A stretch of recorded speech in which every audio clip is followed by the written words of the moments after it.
Cell structure या कोशिका संरचना। कोशिका हमारे जीवन की संरचनात्मक एवं मूलभूत इकाई है और यह कोशिका भी कई सारे स्ट्रक्चर से मिलकर बनी होती है। कोशिका के अंदर कई सारे अंग कोशिकांग जिसे कहा जाए, कोशिका के अंग मतलब कोशिकांग है ना, सेल ऑर्गेनल या कोशिकांग उपस्थित होते हैं, जिनके बारे में सवाल हमेशा पूछे जाते हैं। और इन्हीं कोशिकाओं की चर्चा, सेल ऑर्गन्स की चर्चा आज हम करने वाले हैं। अब आप सभी को पता है कि कोशिका दो प्रकार से हो सकती है। एक तो होती है जो कि एनिमल्स में पाई जाती है, एनिमल सेल। दूसरी है प्लांट सेल जो कि पादपों में या फिर पेड़ पौधों में पाई जाती है। आज हम दोनों ही सेल्स की तुलना करेंगे। यहाँ पर आपको अंतर भी समझ में आ जाएगा, साथ ही साथ अंतर भी याद हो जाएगा और आप ये भी देखेंगे कि आखिर सेल पे ऐसे कौन कौन से ऑर्गन से, ऐसे कौन कौन से अंग हैं जो कि पाए जाते हैं। चलिए हम शुरू करते हैं। सबसे पहले हम स्ट्रक्चर बना लेते हैं।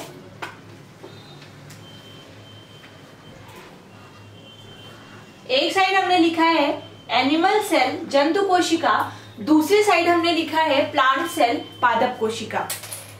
यहां पर जो जंतु कोशिका है वो most of the time Oval shape में होगी, जबकि जो पादप कोशिका है, जो प्लांट सेल है, वो most of the time hexagonal होगा।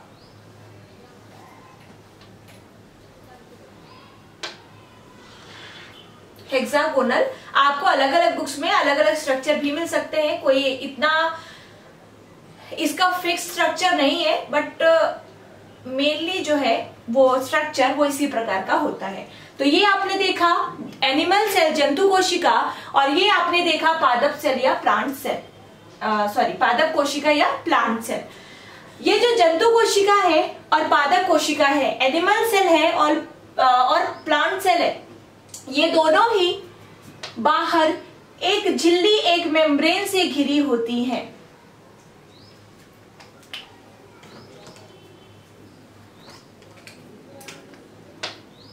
ये दोनों ही सेल्स एक झिल्ली या मेम्ब्रेन से घिरी होती है। आपने हालांकि पढ़ा भी होगा 8, 9, 10th में ये सारे स्ट्रक्चर्स दिए होते हैं, बट हमें याद नहीं रहते। तो ये एक झिल्ली से घिरी होती है। कौन? Animal cells. साथ ही जो प्लांट सेल है ये भी एक झिल्ली से घिरे होती हैं। मतलब कह सकते हैं कि animal cell and plant cell दोनों ही एक झिल्ली के द्वारा घिरे होते हैं। इस झिल्ली को कहा जाता है सेल मेम्ब्रेन। क्या कहा जाता है? सेल मेम्ब्रेन या कोशिका झिल्ली। कोशिका झिल्ली याद करते जाएंगे, आपको अलग से याद करने की बिल्कुल भी जरूरत नहीं पड़ने वाली है। तो आपने क्या देखा कि जंतु कोशिका और पादप कोशिका दोनों ही एक झिल्ली के द्वारा घिरे रहते हैं और उस झिल्ली को कहा जाता है सेल मेम्ब्रेन या कोशिका झिल्ली। यह जो कोशिका झिल्ली है, इसके बारे में अगर मैं आपको बताऊं तो यह एक अर्धपारगम्य झिल्ली होती है। इसका मतलब है कि कुछ पदार्थ इससे होकर के गुजर सकते हैं। यह जो झिल्ली होती है, आखिर क्या कारण है कि इन दोनों को घेरे हुए एक झिल्ली पाई जाती है, एक मेम्ब्रेन होती है? इसका कारण यह है कि यह एक उचित स्ट्रक्चर देती है, किसी भी सेल को एक स्ट्रक्चर, एक संरचना प्रदान करती है। कौन? Cell membrane. इसी कारण से ये सेल मेम्ब्रेन जो है इसको घेरे हुए होती है। यह जो सेल मेम्ब्रेन है ये लिपिड और प्रोटीन की बनी होती है। सेल मेम्ब्रेन या कोशिका झिल्ली बनी होती है लिपिड और प्रोटीन की। तो क्या समझा आपने कि सेल मेम्ब्रेन जंतु कोशिका और पादप कोशिका दोनों में ही पाई जाती है। यह एक अर्धपारगम्य झिल्ली होती है जो कि कोशिका को एक निश्चित स्ट्रक्चर देती है, एक निश्चित संरचना प्रदान करती है। यह लिपिड और प्रोटीन की बनी होती है। यह अणुओं को बाहर करने और अंदर आने में नियंत्रण करती है। इसी कारण से ये क्या है? अर्धपारगम्य है। जो जरूरत के अणु है उन्हें वो अंदर आने देगी, या जो अपशिष्ट है उन्हें ये सेल के बाहर जाने देती है। मतलब आवागमन को ये एक तरह से नियंत्रित करती है। और ये कोशिका झिल्ली है या सेल मेम्ब्रेन है, ये दोनों ही कोशिकाओं में पाई जाती है। एक यहाँ पर अंतर आता है, वह अंतर है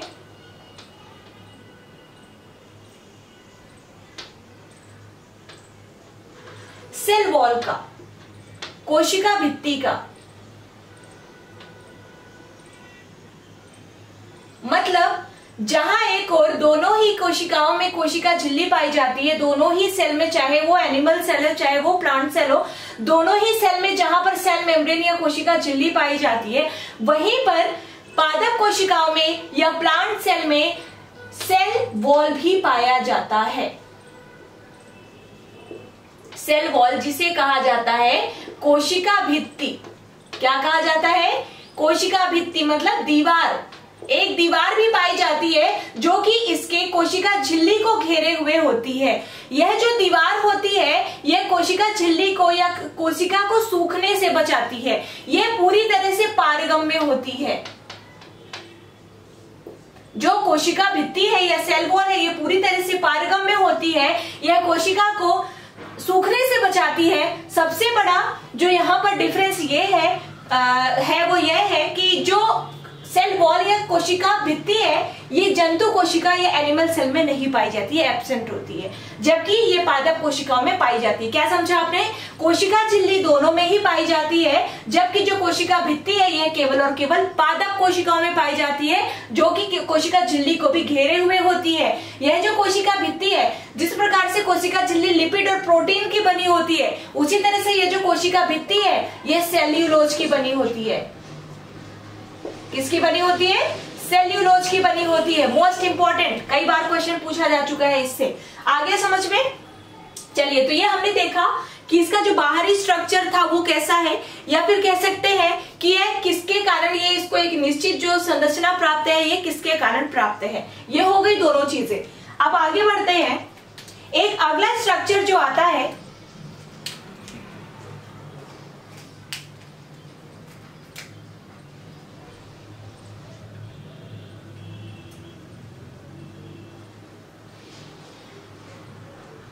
ये एक अगला स्ट्रक्चर है, इसे कहा जाता है वैक्यूल्स, या फिर इसे हिंदी में कहते हैं रसधानी या रिक्तिका। रसधानी या फिर रिक्तिका, वैक्यूल्स। यह जो रिक्तिका है यह पादप कोशिकाओं में काफी बड़ी पाई जाती है।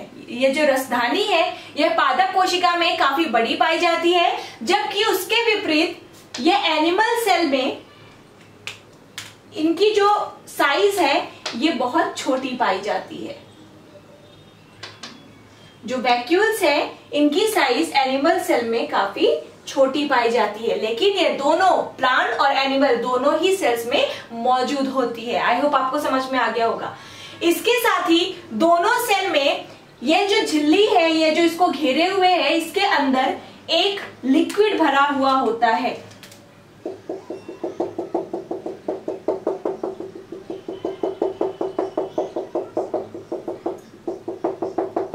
ये लिक्विड और साथ ही साथ इसमें भी एक लिक्विड भरा होता है, और इस लिक्विड को कहा जाता है कोशिका द्रव, साइटोप्लाज्म। इस लिक्विड को कहा जाता है साइटोप्लाज्म या कोशिका द्रव।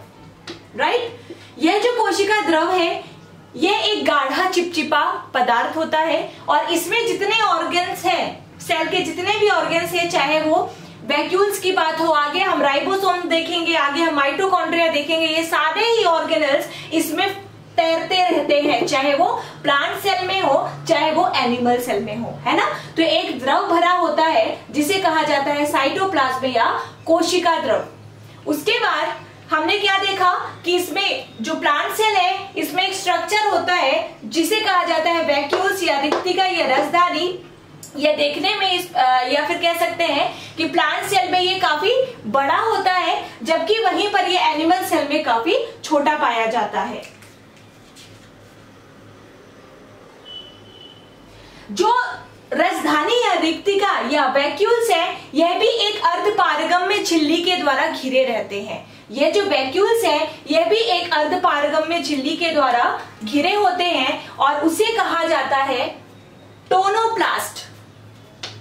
क्या कहा जाता है? टोनोप्लास्ट। तो टोनोप्लास्ट क्या है कि जो वैक्यूल्स या राजधानी है ये भी एक अर्धपारगम्य झिल्ली के द्वारा घिरे होते हैं और इसे कहा जाता है टोनोप्लास्ट। ये झिल्ली आ गया समझ में? चलिए, उसके बाद एक स्ट्रक्चर है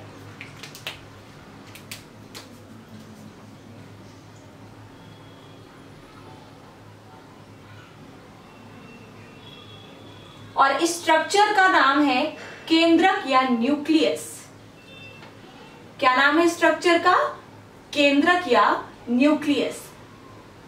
तो यह जो केंद्रक है यह plant cell and animal cell दोनों में ही पाया जाता है। बस अंतर यहाँ पर इतना होता है कि यहाँ पर जो वैक्यूल्स है इनकी साइज बहुत छोटी होती है, तो जो न्यूक्लियस है बिल्कुल सेंटर में पाए जाएंगे, जो केंद्रक है बिल्कुल सेंटर में पाया जाता है। जबकि प्लांट सेल में ये रिक्तिका या रसधानी या वैक्यूल्स की साइज बहुत बड़ी होती है, इस वजह से ये जो केंद्रक या न्यूक्लियस है ये शिफ्ट कर जाता है, ये साइड में शिफ्ट कर जाता है। समझ में आ गया? तो ये क्या है? ये क्या है? ये है न्यूक्लियस। न्यूक्लियस या कह सकते हैं केंद्रक। ये दोनों में पाया जाता है, प्लांट सेल और एनिमल सेल दोनों में ही पाया जाता है।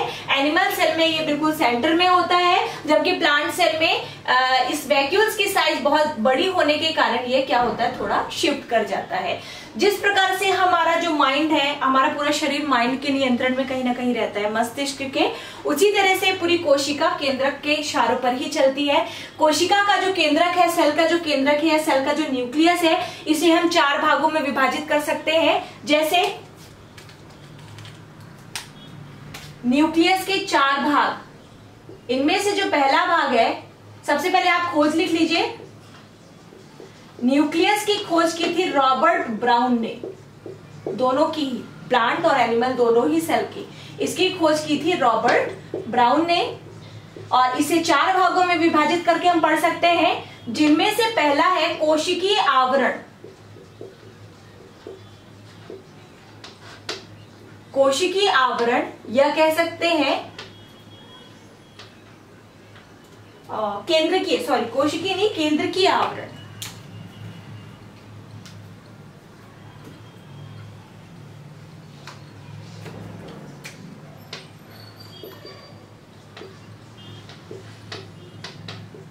केंद्रकीय आवरण जिसे कहा जाता है न्यूक्लियर मेम्ब्रेन। अब ये जो देख रहे हैं आप, मैंने यहाँ पर थोड़ा हाईलाइट कर दिया है, ये है केंद्रकीय आवरण या न्यूक्लियर मेम्ब्रेन। इसका काम क्या होता है? इसका काम होता है ये जो यहाँ पर साइटोप्लाज्म में भरा हुआ होता है उससे कोशिका जो न्यूक्लियस है उसको अलग करना। साइटोप्लाज्म से न्यूक्लियस को अलग करने का काम कौन करता है? केंद्रकीय आवरण। या कह सकते हैं कि न्यूक्लियस एक केंद्रक के द्वारा, एक आवरण के द्वारा न्यूक्लियस घिरा होता है, जिसे कहा जाता है केंद्रकीय आवरण या न्यूक्लियर मेम्ब्रेन। ठीक है, जो अगला भाग है वह है केंद्रक द्रव। यह जो केंद्रक है इसके अंदर भी एक पदार्थ भरा हुआ होता है, ये ठीक है। केंद्रक दोनों में सेम है, जो मैं वहां पर बताऊंगी वही चीजें आपको यहां पर भी सीखनी है। तो केंद्रक या न्यूक्लियस के अंदर भी एक द्रव भरा होता है और उसे कहा जाता है केंद्रक द्रव। सेकेंड है केंद्रक द्रव या कह सकते हैं द्रव्य, न्यूक्लियोप्लाज्म। न्यूक्लियोप्लाज्म समझ में आ गया? तो केंद्रक के अंदर एक गाढ़ा अर्धतरल पदार्थ भरा होता है, चिपचिपा पदार्थ भरा होता है, जिसे कहा जाता है केंद्रक द्रव या न्यूक्लियोप्लाज्म। जो अगली एक संरचना है, हमने 4 भागों में बांटने के लिए स्टार्टिंग में बताया था, जो अगली एक संरचना है वह है ये। कह सकते हैं कि केंद्रक के अंदर भी एक केंद्रिका पाई जाती है, केंद्रक के अंदर भी एक केंद्रिका पाई जाती है, ये है ना, और इसका नाम है केंद्रिका। वास्तव में इसका नाम है क्या? केंद्रिका। और इसे इंग्लिश में कहा जाता है न्यूक्लियोलस। ठीक है, इसका काम क्या होता है, यह एक झिल्ली रहित रचना है। मतलब जिस प्रकार से यह जो न्यूक्लियस है यह एक झिल्ली से घिरा होता है, केंद्र की आवरण से घिरा होता है, लेकिन ये जो केंद्रिका है इसमें यह झिल्ली से घिरी नहीं होती, इसमें झिल्ली नहीं पाई जाती है, झिल्ली रहित रचना है। और इसका सबसे प्रमुख कार्य जो है, आखिर ये होता क्या है, इसका प्रमुख कार्य होता है राइबोसोमल आरएनए का संश्लेषण। राइबोसोमल आरएनए का संश्लेषण, या कह सकते हैं कि जो हमारी बॉडी में जो भी राइबोसोम्स होते हैं, सेल के अंदर जो भी राइबोसोम्स होते हैं, उनका संश्लेषण, उनका निर्माण कहां पर होता है, तो राइबोसोम्स का निर्माण होता है न्यूक्लियोलस में या केंद्रिका में। केंद्रक अलग है, केंद्रिका अलग है। केंद्रक के अंदर एक केंद्रिका होती है जिसे कहा जाता है न्यूक्लियोलस, और इसका कार्य क्या है, प्रमुख रूप से राइबोसोमल आरएनए का संश्लेषण। क्लियर हो गया। तो अगर कोई पूछता है कि राइबो हमारे शरीर में या सेल्स में राइबोसोम्स का निर्माण कहां पर होता है, तो ये कहां पर होता है, केंद्रिका में। कहां पर होता है, केंद्रिका में, है ना। और इसी कारण से केंद्रिका को आरएनए भंडार गृह भी कहा जाता है। आरएनए का मतलब तो पता है ना, ribo nucleic acid, nucleic acid, है ना। तो चूंकि यहां पर संश्लेषण होता है, निर्माण होता है केंद्रक में, केंद्रिका में, इसी कारण से आरएनए का भंडार गृह भी इसे कहा जाता है। किसे, केंद्रिका को, न्यूक्लियोलस को। जो अगला और चौथा भाग है वह है, देखिए अभी हमने क्या देखा, केंद्र की आवरण देख लिया हमने केंद्रक द्रव देख लिया, केंद्रिका देख लिया। अब केंद्रक के अंदर एक धागेनुमा संरचना पाई जाती है। केंद्रक के अंदर भी द्रव, ये जो द्रव्य है, इसके अलावा एक धागेनुमा संरचना पाई जाती है। धागेनुमा संरचना पाई जाती है और इसे कहा जाता है क्रोमेटिन मटेरियल या क्रोमेटिन जालिका, क्रोमेटिन नेटवर्क या क्रोमेटिन मटेरियल या क्रोमेटिन जालिका। समझ में आ गया। क्रोमेटिन मटेरियल कहां पर होता है, केंद्रक के अंदर एक धागेनुमा संरचना पाई जाती है जिसे कहा जाता है क्रोमेटिन मटेरियल। जब कोशिका विभाजन होता है, मैंने आपको स्टार्टिंग में बताया था कि एक कोशिका विभाजित होती है, इससे दो कोशिकाएं बनती है, फिर से ये विभाजित होगी और ऐसे करके असंख्य हमारे शरीर में कोशिकाएं पाई जाती है।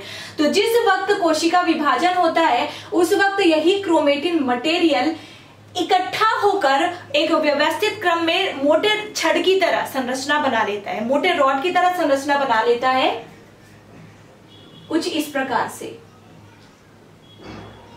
कुछ इस प्रकार से। और यही कहलाता है,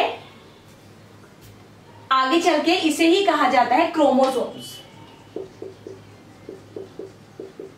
आगे चल के इन्हें ही कहा जाता है क्रोमोसोम्स। तो मैंने क्या बताया आपको कि केंद्रक में एक संरचना पाई जाती है जिसे कहा जाता है क्रोमेटिन मटेरियल या क्रोमेटिन नेटवर्क। और जब कोशिका विभाजन होता है तो ये बहुत ही महत्वपूर्ण भूमिका निभाती है और ये एक मोटे छड़ व्यवस्थित होकर एक मोटे छड़ का रूप ले लेती है और यह मोटे छड़ के रूप में विभाजित होकर एक संरचना बनाती है जिसका नाम है क्रोमोसोम्स। आगे हम देखेंगे क्रोमोसोम्स के बारे में, गुणसूत्र के बारे में देखेंगे। और यह जो क्रोमेटिन मटेरियल होता है ये किसका बना होता है आखिर, तो यह जो क्रोमेटिन मटेरियल होता है ये बना होता है डीएनए का। किसका बना होता है, डीएनए का। क्लियर, चलिए इतना लिख लिया होगा आपने। और ये दोनों सेल्स के लिए था, अगर किसी भी एक सेल के लिए होगा, अभी हमने केवल सेल वॉल पढ़ा जो कि केवल प्लांट सेल के लिए था, तो जो हम एक साथ करके बताएंगे समझ जाएंगे आप कि ये दोनों ही सेल्स के लिए है।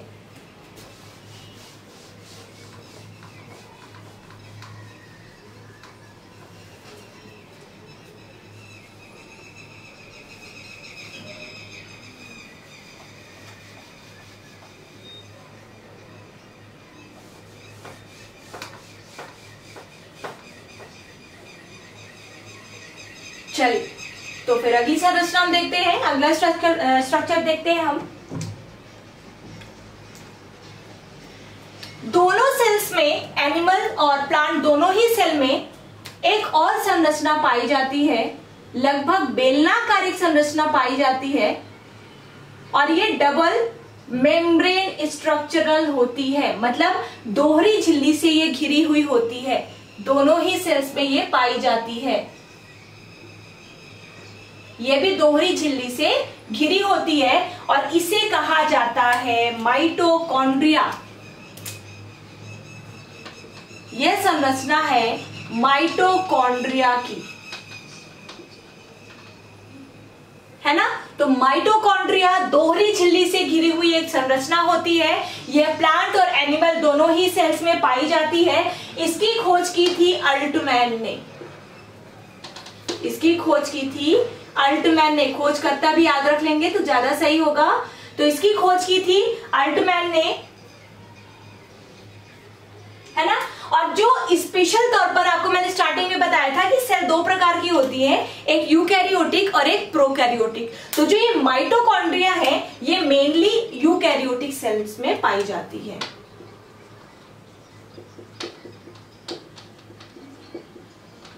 ये यूकैरियोटिक सेल्स में क्या करती हैं, मेनली पाई जाती हैं।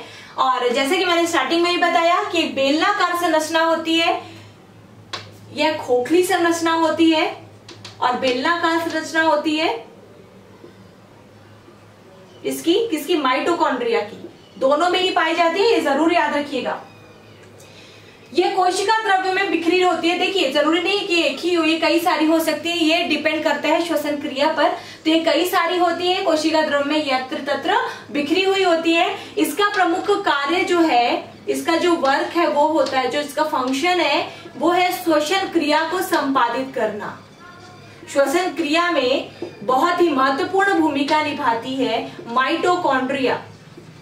तो इसका प्रमुख कार्य है श्वसन क्रिया को संपादित करना और इसी कारण से माइटोकॉन्ड्रिया को शरीर का ऊर्जागृह या कोशिका का ऊर्जागृह कहा जाता है।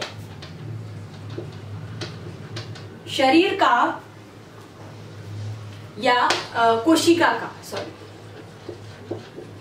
कोशिका का ऊर्जागृह कहा जाता है, या कह सकते हैं कि power house of the cell. Power house of the cell किसे कहा जाता है, माइटोकॉन्ड्रिया को। क्यों कहा जाता है, क्योंकि ये श्वसन क्रिया को संपादित करने में बहुत ही महत्वपूर्ण कारक होती है। और ये कितनी होंगी, एक सेल में कितनी संख्या होगी इनकी, ये डिपेंड करता है श्वसन क्रिया पर। तो समझ में आ गया। माइटोकॉन्ड्रिया ये एक बेलनाकार खोखली संरचना है। इसकी खोज की थी अल्टमैन ने। ये मेनली यूकैरियोटिक सेल्स में पाई जाती है। ये इसका जो प्रमुख कार्य है वह है श्वसन क्रिया को संपादित करना। इसी कारण से माइटोकॉन्ड्रिया को power house of the cell या कोशिका का ऊर्जागृह कहा जाता है। चलिए आगे बढ़ते हैं।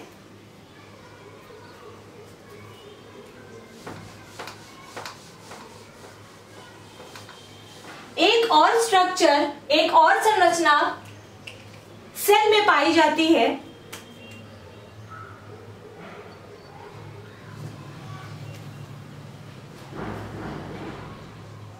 और यह एक झिल्ली से घिरी हुई होती है।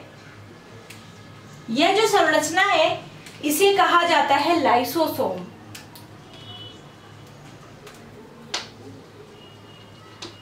इसे क्या कहा जाता है, इसे कहा जाता है लाइसोसोम, राइट। यह एकल झिल्ली के द्वारा घिरी हुई होती है।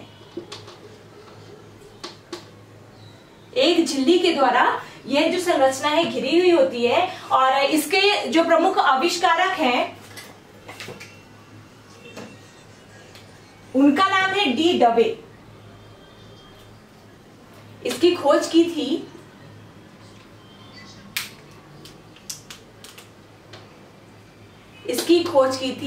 डी डबे ने।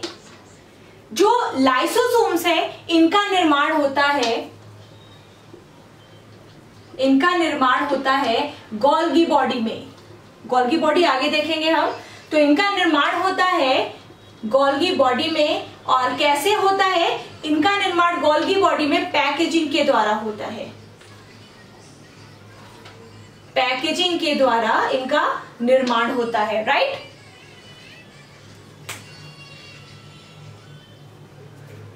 ठीक है। तो क्या क्या समझा आपने कि एक और संरचना पाई जाती है कोशिका में, एनिमल सेल्स में भी पाई जाती है, प्लांट सेल्स में भी पाई जाती है, इसका नाम है लाइसोसोम। ये एक झिल्ली के द्वारा घिरी हुई होती है। इसकी खोज की थी डी डवे ने और इसका निर्माण होता है गोल्गी बॉडी में। और किस प्रक्रिया के द्वारा? तो ये प्रक्रिया है पैकेजिंग के द्वारा गोल्गी बॉडी में लाइसोसोम्स का निर्माण होता है। और जो इसके बारे में सबसे महत्वपूर्ण विशेषता है उसके बारे में देखते हैं। तो इसके बारे में सबसे महत्वपूर्ण विशेषता यह है, पहला कि इसमें कुछ ऐसे एंजाइम्स पाए जाते हैं, इसमें कुछ ऐसे एंजाइम्स पाए जाते हैं जो कि कोशिका को नष्ट करने में सहायता करते हैं या कोशिका को नष्ट कर देते हैं। इसके एंजाइम्स कोशिका को नष्ट करने में सहायता करते हैं या नष्ट कर देते हैं। और सबसे बड़ी बात यह, जो लाइसोसोम्स है ये कोशिका की सबसे छोटी संरचना है या सबसे छोटे कोशिकांग होते हैं। तो ये जो एंजाइम्स होते हैं ये कोशिका को नष्ट कर देते हैं। अब ऐसा नहीं कि शरीर में सारी कोशिकाओं को ये नष्ट कर देंगे, अगर ऐसा हो जाएगा तो हमारा शरीर खत्म हो जाएगा। ये करते ये है कि जब कोई उपापचयी क्रियाएं होती है उन क्रियाओं में सॉरी ये मैंने थोड़ा यहाँ पर गलत बता दिया है आपको, ठीक है। देखिए, वह जंतु या वह जीव जिनमें पाचन क्रियाएं होंगी उनमें लाइसोसोम्स मोस्टली पाए जाएंगे। और पाचन क्रियाओं के बाद ऐसी कोशिकाएं जो किसी तरीके से खराब हो जाती हैं, किसी तरीके से नष्ट होने लगती हैं, तो इनसे ये जो लाइसोसोम्स होते हैं ये फूट जाते हैं।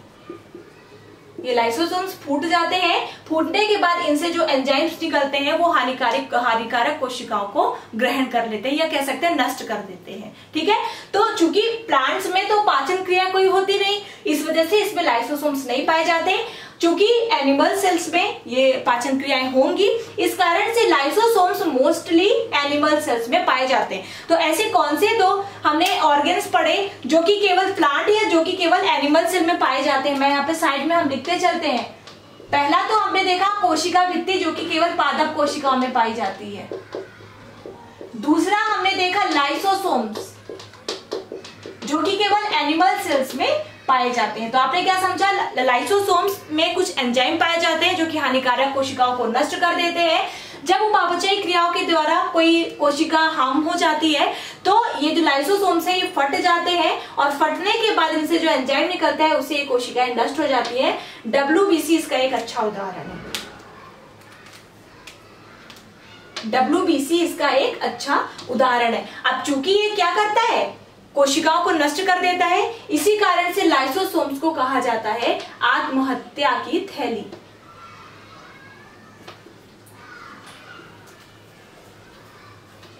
आत्महत्या की थैली या कह सकते हैं सुसाइड बैग। सुसाइड बैग किसे कहा जाता है?